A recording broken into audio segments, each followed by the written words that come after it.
What is up mga kapulutan? For today's video, gumawa tayo ng isang napaka-solid na pulutan. Ang paborito ng mga Ilocano, kilawin na isdang bulilit. Syempre, mamimigay rin tayo. Alright.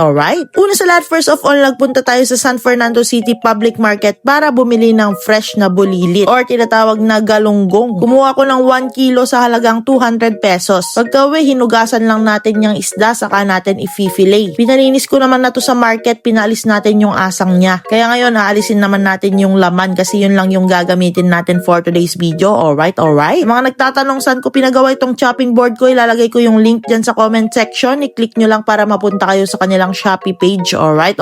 Simple lang naman mag-fillet ng bulilit. Madali lang mga kapulutan. Naalisin lang natin yung tinik, yung ulo, yung buntot. Saka natin hihiwain ng ganyan or depende kung gusto nyo pang hiwain ng mas maliliit or mas malalaki. Pagkatapos mahiwa, syempre bababaran na natin gamit ang paborito nating suka. Ang Uncle Tom sukang Ilocos sugarcane vinegar. Pero hindi pa yan yung pangtimpla natin mga kapulutan. Gagamitin lang natin yung suka pambabad para mamatay yung mga bakterya at maluto siya kaunti. Naglagay lang ako ng 275 na asin, saka natin minekos-mekos. Then after 15 minutes, tinapon na natin yung suka, piniga natin yung isda para mawala yung lansa. Titimplahan na natin yan ng mga pampasarap, sibuyas na pampaimas, luya pang tanggal lansa. 375 pieces na black paminta, saka naglagay ng 272 na asin. At para sa asim na kaya kang pakiligin, naglagay tayo ng isang pirasong lemon juice. Alright.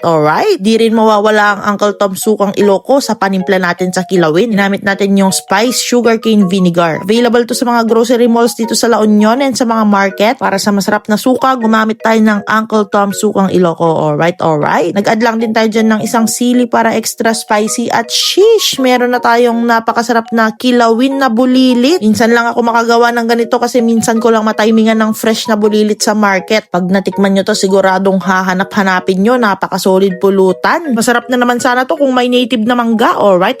Shoutout pala sa mga nanonood sa atin dyan sa Bulacan, sa Baguio City and Santa Mesa, Manila. Meron din outside Philippines from Hawaii and Denmark. At sa mga iba pa nating viewers dyan, pa-comment naman kung taga saan kayo para alam ko kung saan umabot ang video na to. At para ma-shoutout ko kayo sa susunod na video. Malay nyo, kayo ang susunod na mabigyan ko ng pulutan with Ginebra. Ayun lang mga kapulutan. Wala na naman kaming masabi kundi alright.